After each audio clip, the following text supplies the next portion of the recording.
आज हम लोग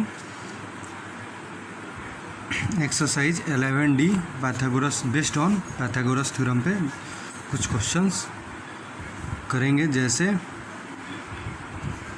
स्टेट यहाँ पे 3 नंबर, ये तो फिगर वाला है, ये आसानी से ये दोनों बन जाएगा। यहाँ पे देखो 3 number, state an equation that can be use to missing the length of the, इसमें एक्स का वैल्यू निकालना है। तो ये फिगर में ही समझ लिया, ये 90 डिग्री का अपोजिट साइड हाइपोटेनस, ये परपेंडिकुलर, ये बेस।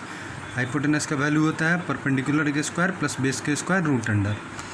उसी तरह यहाँ पे इसको निकालना है, ये 90 डिग्री का अपोजिट साइड परपेंडिकुलर, ये हाइपोटेनस, बेस और परपेंडिकुलर दिया हुआ है, हाइपोटेनस निकल जाएगा। सब में हाइपोटेनस निकालना है, नहीं यहाँ पे इसमें हाइपोटेनस नहीं निकालना है, इसमें ये परपेंडिकुलर निकालना है। ठीक, ये हाइपोटेनस दिया हुआ है, वाई का वैल्यू निकालना है। तो ये कैसे निकलेगा, जैसे ये 3 का 4, इस तरह का क्वेश्चन दिया होगा।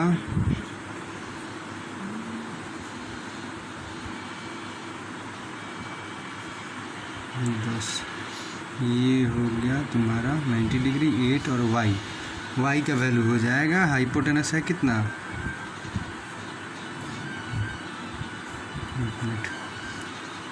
हाइपोटेनस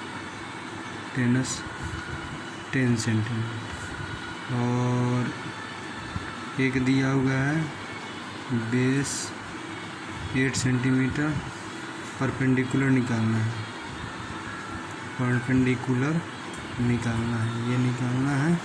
तो ये हो जाएगा y is equal to root under 10 square minus 8 square. ये हो गया 100, ये हो गया 64, ये हो गया रूट अंडर 36, ये हो जाएगा 6 इंटू 6। इसी तरह निकलता है 6 सेंटीमीटर, निकल गया। इसी तरह सभी क्वेश्चन बनेंगे। कुछ लैंग्वेज बेस्ड क्वेश्चंस, जैसे इन सब में 8 number, your garden is in the shape of rectangle that can be measure 24 by 32. What we want to put a diagonal walk from corner to corner across the garden. What will the length of the diagonal? ये देखो कह रहा है कि एक rectangular shape में figure है, park है, जिसकी मेजरमेंट है कितना, ए बी, यहाँ पे ए, ये बी, ये सी, ये डी, ये डायगोनल शेप में बैक फिगर बनती बन गया। ध्यान से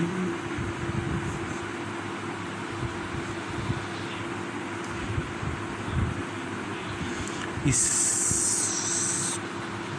फिगर ड्रॉ करना है, ए बी सी और ये डी। मेजरमेंट है 24 32, यानी कि 24 32। ये 90 डिग्री हाइपोटेनस निकालना है। तो A C is equal to root under 24 the whole square plus 32 the whole square.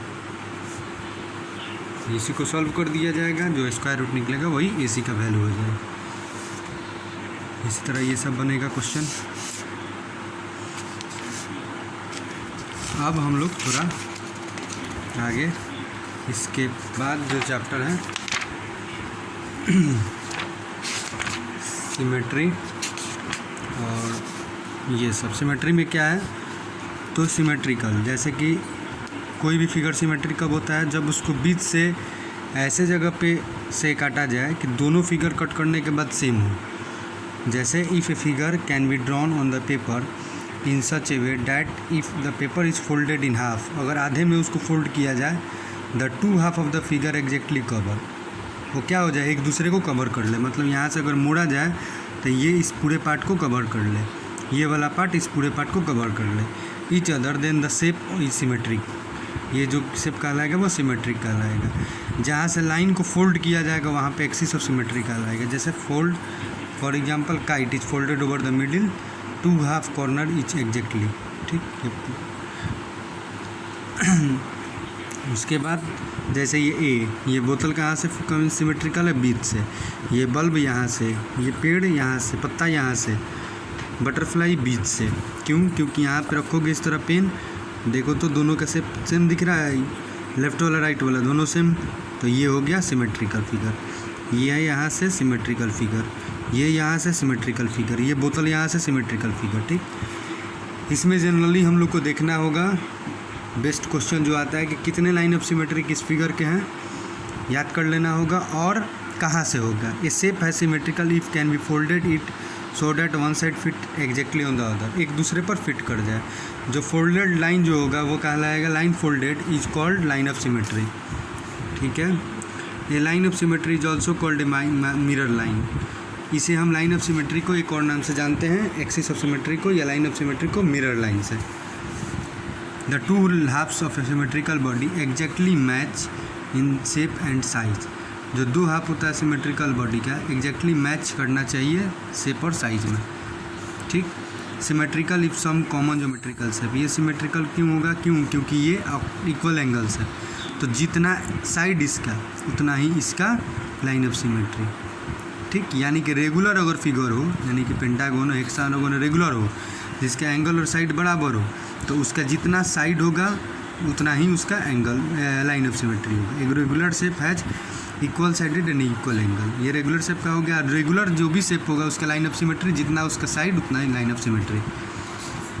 Rectangle का दो साइड 1 2 3 4, इसमें लाइन ऑफ सिमेट्री 2, क्योंकि ये रेगुलर नहीं है, ये लेंथ और ब्रेथ अलग अलग होता है, इसलिए लाइन ऑफ सिमेट्री एक बीच से एक यहाँ से 2। स्क्वायर का 4, क्योंकि डायगोनल के लॉन्ग भी काम करता है, बीच से इधर से फिर डायगोनल के long. Square has 4 line of symmetry. Regular hexagon has 6 line of symmetry. क्योंकि हेक्सागोन है, हेक्सागोन मतलब 6 साइड और जितना साइड उतना ही लाइन ऑफ सिमेट्री।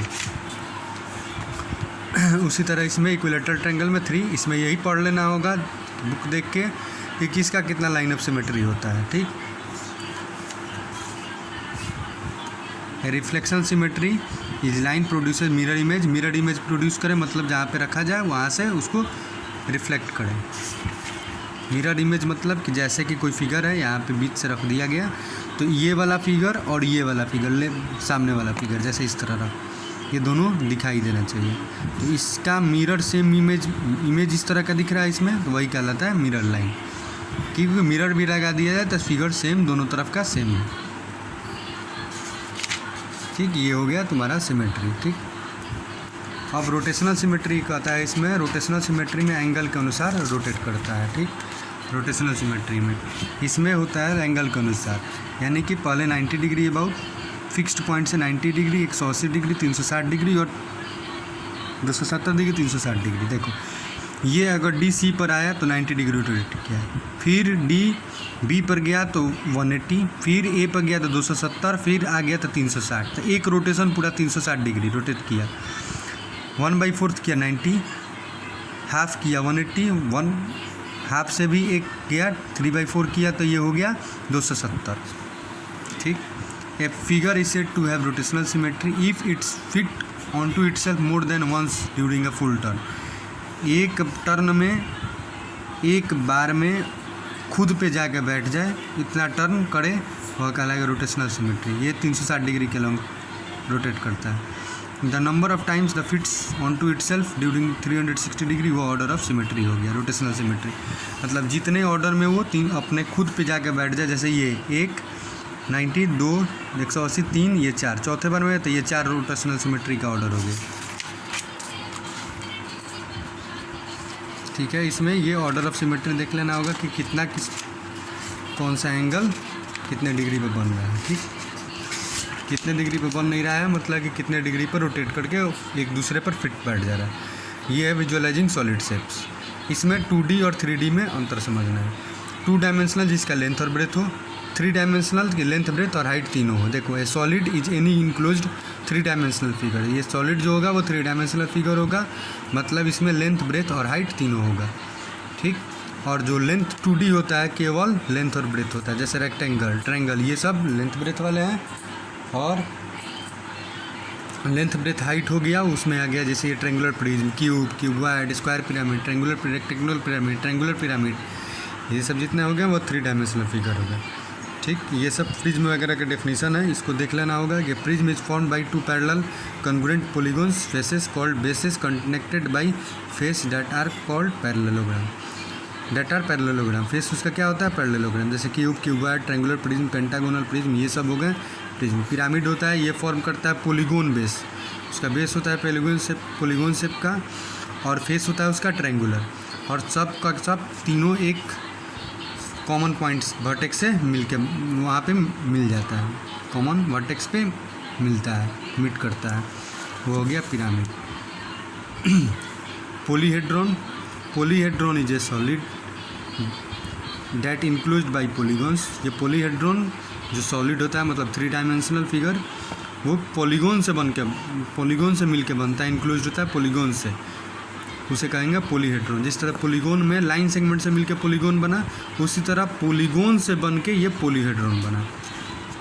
अब एक फार्मूला आता है लिनो, LEONHARD, यूलर फार्मूला। इसमें होता है फार्मूला में कि F+V - E = 2। ये ध्यान देने वाला होगा, ये चेक करना होता है इसमें कि कौन फिगर 2 डायमेंशनल है और कौन सा फिगर 3 डायमेंशनल। अगर किसी भी, जैसे कि ये क्यूब ली है, इसको पहचानना है कि कौन सा 3 डायमेंशनल है और कौन सा 2 डायमेंशनल। क्यूब 3 डायमेंशनल है या 2 डायमेंशनल, तो इसका फेस कितना, एज जितना और वर्टेक्स जितना, तो फेस इसका कितना होता है 6, एज 12 और वर्टेक्स 8। ठीक है, तो 6 + 8 - 12 = 2 होना चाहिए। 8 × 14 - 12 = 2 हुआ, यानी कि 2 = 2 हो गया, यानी कि ये जो क्यूब हो गया वो क्या हो गया, 3 डायमेंशनल हो गया। और 2/2 नहीं हो, 2 = 2 = ना हो, तो वो क्या होगा, 2 डायमेंशनल। ये फिगर से यही 2 डायमेंशनल और 3 डायमेंशनल में अंतर समझना है कि कौन 2 डायमेंशनल है कौन 3 डायमेंशनल है। बस इस चैप्टर में यही सब है। इसमें ये याद करना होगा कि किसका कितना वर्टेक्स होता है, किसका कितना एज होता है, किसका कितना फेस होता है, और यूलर्स फार्मूला कौन सा 2 डायमेंशनल है और कौन सा 3 डायमेंशनल। इस चैप्टर में यही मेन पॉइंट्स हैं।